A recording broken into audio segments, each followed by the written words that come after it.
नीतीश कुमार की अब बिहार की राजनीति से विदाई हो चुकी है। नीतीश कुमार जो पिछले 20 साल बिहार के मुख्यमंत्री रहे, वो एक अदद राज्यसभा के लिए मुख्यमंत्री का पद छोड़ गए। कहा तो यह भी जा रहा है कि न तो उन पर किसी का दबाव था, न उनको किसी तरह मजबूर किया गया। ये उनका अपना फैसला था जो उन्होंने खुशी खुशी लिया, खुद ही ट्वीट किया, खुद ही सबको बताया और मुस्कुराते हुए मुख्यमंत्री का पद छोड़कर राज्यसभा जाने की हसरत पूरी करने चले गए। कहने वाले कहते हैं कि तबीयत खराब थी, तो मुख्यमंत्री की तबीयत खराब हो और कोई एक हेल्थ बुलेटिन ना हो, कुछ भी पता नहीं। हालांकि सारी कहानी बिहार के लोग कायदे से जानते हैं। केवल भाजपा के लोग असली सच्चाई नहीं जानते, बिहार और देश के जानने सोचने समझने वाले भी सारी सच्चाई से वाकिफ है। लेकिन आज मेरे दिमाग में 5 बिंदु आए कि 5 वजहें, और अगर ये 5 वजहें आप समझ जाएंगे तो आपको समझ में आ जाएगा कि नीतीश कुमार की ऐसी विदाई जिस पर उनको चाहने वाला हर व्यक्ति दुखी है, ऐसी विदाई ना होती अगर ये 5 वजहें ना होती। और इन्हीं 5 वजहों ने बीजेपी की साजिश को कामयाब कर दिया। एक युग का अंत हो गया। यह युग बिहार ही नहीं, देश की राजनीति में याद किया जाएगा अपनी खूबियों और खामियों के साथ। इन 5 वजहों को अगर कायदे से समझें तो नीतीश कुमार के मुख्यमंत्री बिहार रहने के युग का पटाक्षेप जो बीजेपी ने किया है, उसे आप खेल को समझ जाएंगे। पहली वजह, 2020 के चुनाव तक भारतीय जनता पार्टी को यह बात समझ में आ गई थी कि बिहार एक ऐसा प्रदेश है जो सामाजिक न्याय और समाजवाद का गढ़ है। बिहार ने, कर्पूरी जगदेव मंडल के बिहार ने, सामाजिक न्याय और समाजवाद के आंदोलन के बिहार ने जमीन पर ऐसी लकीर खींच दी है कि पिछड़े, अति पिछड़े, दलित, महादलित, इनके भीतर एक स्वाभिमान राजनीतिक चेतना जो पैदा हुई कर्पूरी जगदेव मंडल से, समाजवादी संविधानवादी आंदोलन से, उसने एक लकीर तो खींच दी भारतीय राजनीति में कि कोई वर्चस्वशाली तबके का व्यक्ति बिहार की अगुवाई नहीं कर रहा है। लालू प्रसाद यादव ने मंडल के बाद के दौर में उस लकीर को और गहरा कर दिया और नीतीश कुमार पिछड़े समुदाय, किसान जाति, कुर्मी समुदाय से आते हैं, उन्होंने भी उसे आगे बढ़ाया। 2020 के चुनाव में और 2025 के चुनाव तक आते आते वो कौन सी साजिश थी जो बीजेपी ने 20 में रची और 25-26 में कामयाब हो गई? वो साजिश ये थी कि 2020 तक आते आते बीजेपी को ये समझ में आ गया था कि देश में दूसरी बार नरेंद्र मोदी को हमने पूर्ण बहुमत से, प्रचंड बहुमत से प्रधानमंत्री बनवा दिया। कई राज्य ऐसे थे जहां बीजेपी सरकार नहीं बनी थी, बीजेपी ने सरकार बना ली, बिहार में नहीं कामयाब हो रहे थे क्योंकि नीतीश कुमार बड़े फैक्टर थे। 2020 के चुनाव में नीतीश कुमार को कमजोर करना और नीतीश कुमार को हटा करके बीजेपी सीधे चुनाव में जा नहीं सकती थी, क्योंकि बीजेपी के पास उन्हीं वर्चस्वशालियों का विचार भी था जिस विचार से लड़ाई लड़के बिहार के कर्पूरी जगदेव मंडल के बिहार ने, समाजवाद के आंदोलन के बिहार ने अपनी लड़ाई को मजबूत किया था। बीजेपी उस विचार से सीधे अकेले चुनाव में जाकर जीत नहीं सकती थी। नेतृत्व में वर्चस्वशाली तबके के लोग हावी थे और उसके बाद नीतीश कुमार को माइनस करके बीजेपी जीत ही नहीं सकती थी। लेकिन 20 में उसने एक चाल चली, उसने अपना एक हनुमान छोड़ा चिराग पासवान के रूप में नीतीश कुमार को कमजोर करने के लिए। लगभग बराबर और एकाध सीट ही सही, अब तक नीतीश कुमार बड़े भाई की भूमिका में होते थे। चिराग पासवान नामक हनुमान ने हर उस सीट पर चुनाव लड़ा जहां नीतीश कुमार लड़ रहे थे, हर बयान दिया जिससे नीतीश कुमार को डैमेज हो, और पूरा चुनाव नीतीश कुमार को कमजोर करने के लिए बीजेपी ने बिसात बिछा दी। लेकिन बीजेपी की बिसात के बाद भी ये समझ में आया कि 45 सीटें लगभग नीतीश कुमार जीत गए और लगभग उनसे 2 गुनी सीटें लगभग बीजेपी के पास थी। लेकिन अगर नीतीश कुमार को वो हटा देते 20 में और बीजेपी का मुख्यमंत्री बनाते, तो दूसरी तरफ विपक्ष में आरजेडी के पास भी लगभग 80 सीटें और लेफ्ट का गठबंधन भी 16 सीटें और कुछ और मिला दें तो लगभग 100 सीटें तो विपक्ष के पास थी। इसलिए बीजेपी के पास ये मौका था ही नहीं कि 2020 में नीतीश कुमार को साजिश का शिकार बनाए, क्योंकि आरजेडी विपक्ष में मजबूत थी। नीतीश कुमार को जैसे ये बात समझ में आने लगी कि उनकी पार्टी को भीतर से बीजेपी खोखला कर रही है, उस समय कई ऐसे लोग जो बाहर बीजेपी के थे उनको बीजेपी से लाकर जेडीयू में ज्वाइन करा दिया गया।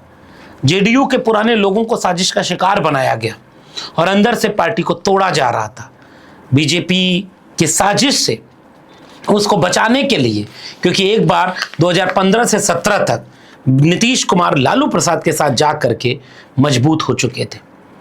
इसलिए नीतीश कुमार ने एक चाल चली, 2022 में उन्होंने बीजेपी से गठबंधन फिर तोड़ दिया। बीजेपी मुश्किल में फंस गई, क्योंकि दूसरी तरफ आरजेडी अपनी भारी भरकम संख्या के साथ सरकार बना ले गई। नीतीश कुमार और तेजस्वी यादव की सरकार चलने लगी, लेकिन उसी बीच 2024 का लोकसभा चुनाव और उस चुनाव की तैयारियों के बीच नीतीश कुमार फिर पलटी मार गए। 24 के चुनाव में वो तो जीत गए लगभग बराबर, लेकिन 25 का चुनाव आते आते वो नीतीश कुमार इस बीजेपी के खेल को समझ नहीं पाए और 25 के चुनाव का परिणाम वो पहला कारण बना जिससे नीतीश कुमार का बोरिया बिस्तर बांधने की बीजेपी की साजिश कामयाब हो गई। वो चुनाव का परिणाम ये था कि चाहे 10,000 रुपया, चाहे SIR, चाहे नीतीश कुमार के चेहरे को आगे रखना, चाहे जितने भी तिकड़म हो सकते थे बीजेपी ने किए। और इसके बाद परिणाम जब आया तो बीजेपी सबसे बड़ी पार्टी, टिकट वितरण में भी बीजेपी सबसे बड़ी पार्टी, छोटा भाई बराबर का भाई बड़ा भाई बन गया। बीजेपी ने जेडीयू को अपने अंडर में ले लिया। चुनाव परिणाम के बाद जेडीयू बीजेपी के अंडर में आ गई, लेकिन नुकसान यह हुआ कि विपक्ष कमजोर हो गया। कुल मिलाकर अगर पूरे विपक्ष के पास 25 सीटें तो नीतीश कुमार कभी पलटी ही नहीं मार सकते थे। पटाक्षेप हो चुका था कि नीतीश कुमार को बीजेपी की हर बात माननी पड़ेगी। अकेले सरकार बना नहीं सकते, पलट कर कहीं जा नहीं सकते। बीजेपी ने इतनी बिसात बिछाई, इसीलिए 2025 में मुख्यमंत्री पद का ऐलान तो नहीं हुआ कि नीतीश कुमार होंगे मुख्यमंत्री, लेकिन हाँ 3 महीने भी पूरे नहीं हुए, कहां तो जेडीयू वाले कह रहे थे कि 25 से 30, फिर से नीतीश 5 महीने भी नहीं रहने दिया, उनकी विदाई कर दी। ये चुनाव परिणाम की साजिश अगर नीतीश कुमार समय रहते समझ गए होते तो बात कुछ और होती। कारण नंबर 2, इस पूरी साजिश के बीच एक बात आपको समझ में आई होगी, नीतीश कुमार के 4 सिपह सालार, चारों भाजपा से आए हुए लोग, चारों अपने तरह से नीतीश कुमार के सबसे करीबी बनते हैं।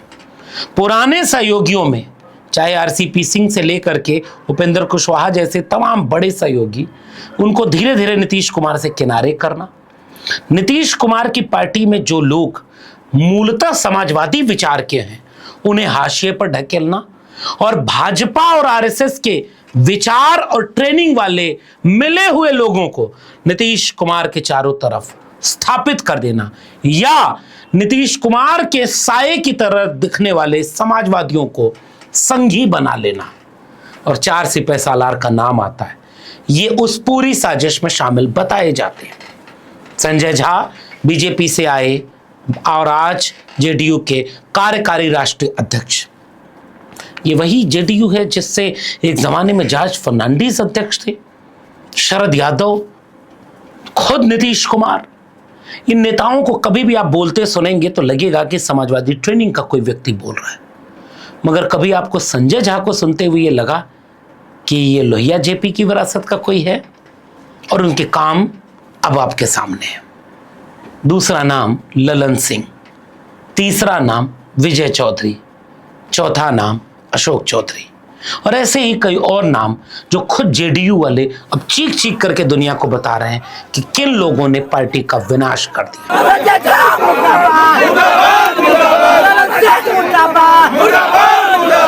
इस क्लिप को देखने के बाद मेरे मन में यह सवाल आया कि भुजा पार्टी कौन है और किसको ये लोग कह रहे थे कि जेडीयू के भीतर एक बीजेपी की जेडीयू बन गई जो इन 4 सिपह सालारों से चलने लगी।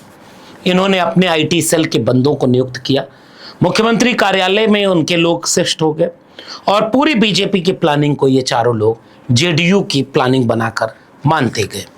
फिर 2026 का वो दिन आया जब नीतीश कुमार की विदाई में ये चारों शामिल होकर जेडीयू को बीजेपी के गोद में गिरवे रख चुके थे।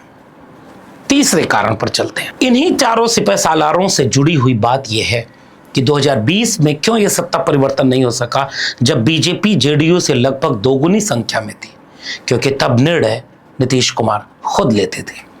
नीतीश कुमार अपने निर्णय में ये बात कायदे से समझते थे कब क्या कैसे करना है, और बहुत सख्त निर्णय भी नीतीश कुमार लिया करते थे। इस तेवर को कोई याद रखेगा। उनकी पुरानी एक दो क्लिप वायरल है, इन क्लिप को देख लीजिए, फिर नीतीश कुमार के निर्णय की क्षमता पर बात करेंगे। अंदर में इनका एक चेहरा, बाहर में इनका दूसरा चेहरा। अयोध्या तक की यात्रा को, अधूरी यात्रा को पूरा करने चले थे तो आडवाणी जी में फिर साहस होना चाहिए था। उसी समस्तीपुर से अपनी यात्रा शुरू करते जहां इस देश के एक बहादुर लालू प्रसाद ने इनके रथ को पकड़ के रख दिया था, क्योंकि ये बर्बादी का रथ था। अधूरी यात्रा उनकी आडवाणी जी की शुरू हुई बनारस से। तो हम जानना चाहेंगे वाजपेयी जी से या बाद में इनके जो भी वक्ता मिलेंगे कि ये मिसिंग लिंक कब पूरा होगा। समस्तीपुर से बनारस तक का जो मिसिंग लिंक है वो कब पूरा होगा। यही महाप्रभु लोग कर्पूरी ठाकुर जी को हटवाते। ठाकुर जी ने शराबबंदी लागू किया और उसके बाद यही लोग जनता पार्टी के अंदर जो जनसंघ वाले लोग थे, आजकल तो नामकरण भाजपा हो गया इनका, कौन गिराया जी कर्पूरी जी को? नशाबंदी लागू किया, आरक्षण लागू किए, बदला ले लिए। तो ये सब काम तो किए हुए हमको मालूम है। तो सुना आपने, ये तेवर था नीतीश कुमार का। स्वाभिमानी नीतीश कुमार, अभिमानी नीतीश कुमार, सक्षम नीतीश कुमार, तेवर वाले नीतीश कुमार सदन से लेकर सड़क तक भाषण देते थे तो लगता था कि हाँ कोई बोल रहा है। वही नीतीश कुमार अपने सिपह सालारों से इतने गिर गए कि उनके समाजवादी कुनबे को पहले इन्होंने नीतीश कुमार से दूर किया और सारा निर्णय फिर नीतीश कुमार लेने की बजाय कोई और लेने लगा। और वो और लोग जो चाबी दिल्ली से भरी जा रही थी उस चाबी के मुताबिक हरकत करके नीतीश कुमार को कमजोर करते चले गए। अगर नीतीश कुमार 2026 में खुद निर्णय लेने की स्थिति में होते तो यह निर्णय कतई न लेते। यह बात नीतीश कुमार को थोड़ा भी करीब से जानने वाला हर शख्स आज याद कर रहा है।